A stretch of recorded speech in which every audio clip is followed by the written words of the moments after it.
He showed up at about 162, and we needed to get him to about 185, 190. It appears to be 179 pounds, sir.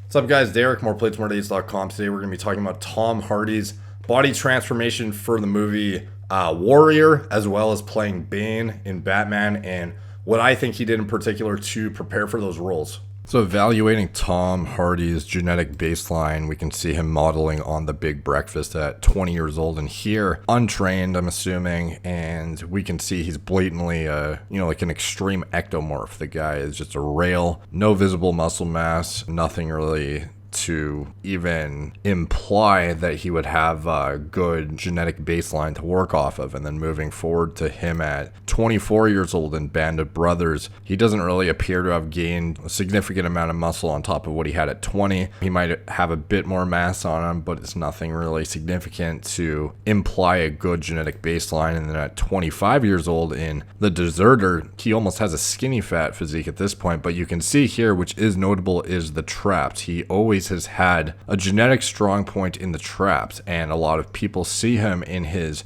roles in later years referring to his trap development and use that to peg down his exogenous hormone use. And I believe it deserves a bit more insight, as I don't think his traps necessarily are as indicative as most users are of androgen use, and I'll delve into that a bit later. But moving forward to scenes of sexual nature at 29 years old, the guy is still, super skinny, nothing really notable about his physique. I think we can establish at this point, going through his entire 20s, when endogenous androgen production is at its peak, he blatantly does not have a good, genetic baseline for holding a great physique with his natural production. So moving forward to Stewart, a life backwards, in this movie at 30 years old, apparently he lost 30 pounds to play this role, which I don't know how accurate that statement actually is, because we can see here it doesn't look like he's lost much weight, but that's relative to his last role in Scenes of a Sexual Nature at 29 years old. So I suppose it's possible he got super fat in between those two roles, but in reality, to me, it just looks like he's packed on fat since that last movie. I don't see how he's lost 30 pounds for this role, so I'm not sure where that statistic came from necessarily. But again, obviously the physique is nothing that he's actually playing somebody with muscular dystrophy in this movie, as far as I remember. So obviously the goal is not to pack on muscle here, but with that being said, obviously the genetic baseline he's had throughout his 20s, not indicative of what his roles clearly show in his upcoming major breakout roles in his 30s, which we're going to get into now.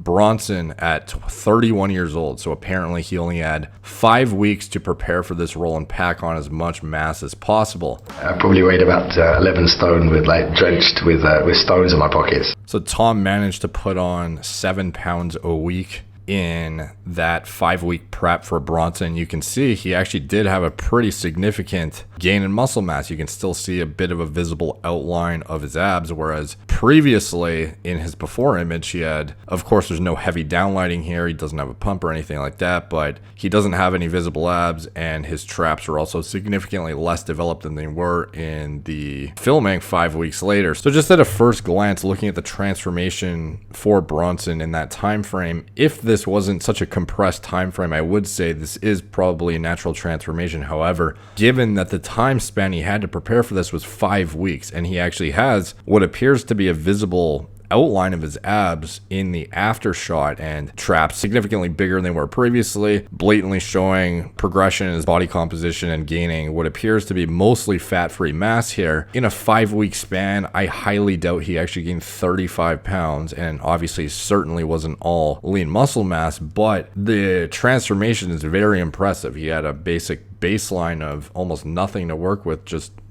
skinny fat, and by the end he had nearly visible abs, trapped like halfway up his neck, and a pretty decent foundation for what would be considered a muscular physique to the average person. So is this achievable in a 5-week time frame for somebody who showed us the genetic baseline that Tom has and his progression throughout his 20s, where he would have had the most primed body possible for muscle growth? I would probably say no. And if this time frame was a bit more extended and drawn out, and he had, let's just say, say 6 months to prepare for this. I believe in 6 months this transformation would be achievable naturally.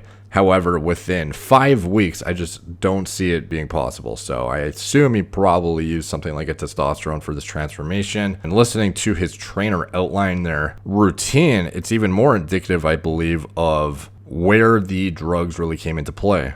We had to develop a solitary physique, you know, the kind of physique you would develop if you only had 4 walls and a floor. So when they get into the actual training regimen for Bronson too, I believe this makes it even more indicative of performance-enhancing drug use, because we can see just what I would consider a ridiculous program to try and pack on as much muscle as possible. There's no free weights being used. There's no compound movements. There's no bench press, squat, deadlift. There's nothing. The guy literally has him doing like upside down, like neck crunches. He has him doing handstand push-ups. He has him doing push-ups. He has him, like, I'm not saying these exercises don't have their place, but to have your entire physique development be dependent on you doing like air humps with your neck crunching, like, this is not what's going to build the maximum amount of muscle in a 5-week time frame. And for him to have packed on what is, you know, like 30 plus relatively lean pounds in 5 weeks doing stuff like this, I just don't see it being done naturally personally. Moving forward to 34 years old in The Warrior, the difference in his physique, genetic baseline in his 20s relative to Bronson, relative to within a year later, his physique regressing in the take, and then it completely exploding in The Warrior to the point where his traps are pretty much eating his fucking head.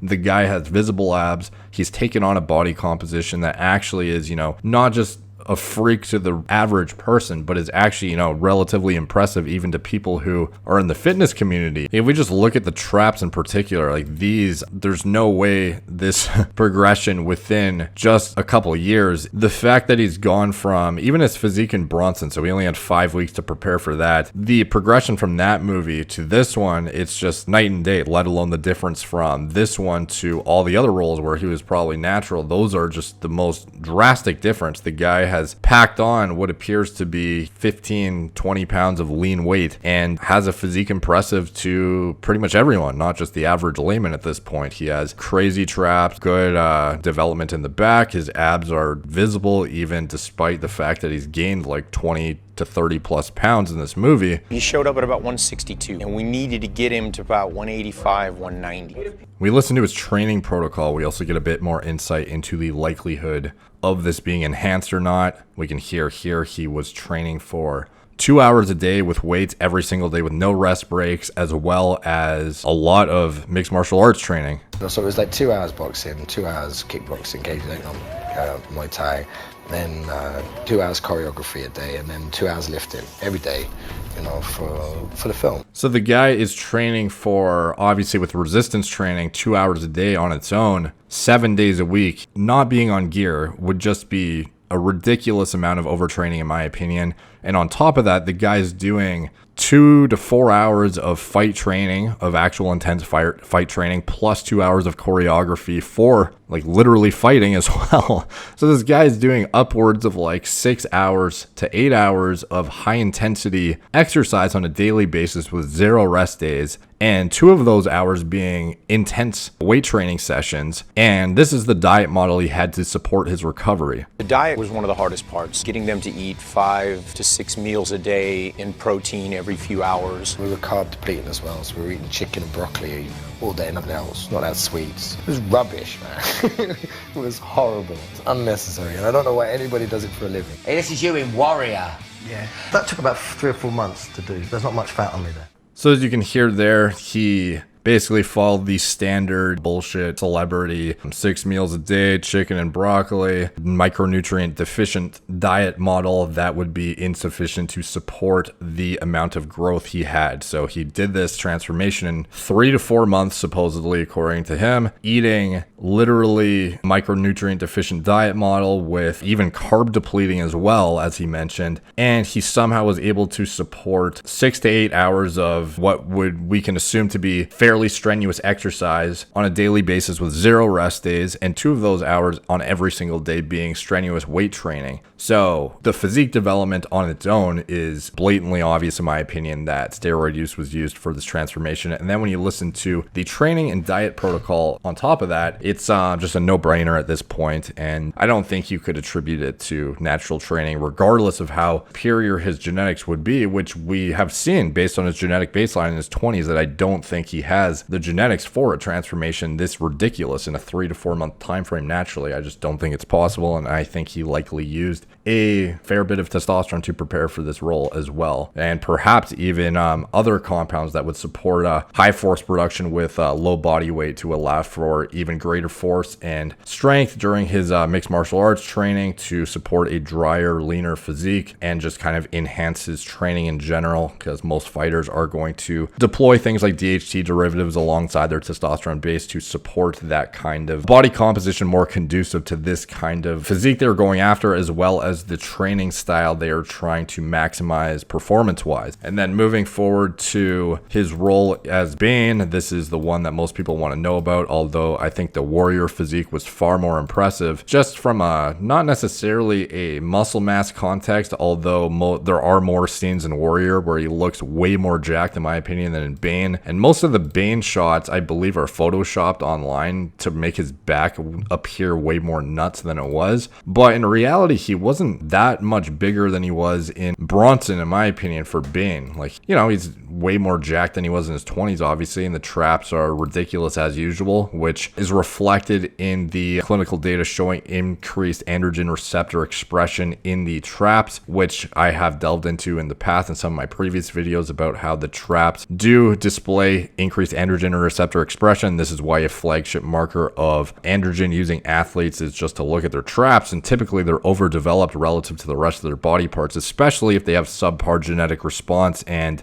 lacking muscle belly development. I would say usually most guys who are abusing androgens do have developed traps regardless of how poor the rest of their physique is. And aside from the really obvious trap development and the blatant difference in his physique from his 20s to in his mid 30s, we can see some shots of him with his shirt off recording Batman movie as Bane. We can see a bunch of acne that he doesn't appear to have shirtless in his other roles moving forward, where he has significantly less muscles. Some might attribute that to the fact that he's wearing a vest pretty much the entire movie as Bane. In many of the clips he's wearing this vest thing, which could cause irritation and acne on his back and just like bacteria buildup in general. But again, it's just another sign that could, you know, point towards androgen use in his role as Bane. And it's pretty obvious the difference in his back. It's like night and day, where there's less muscle in his roles moving forward. Like here, he was 40 years old and filming the Al Capone movie, and you can see he has almost no back knee whatsoever and much less muscle mass. And then here as Bane, more back development, more trap development, and,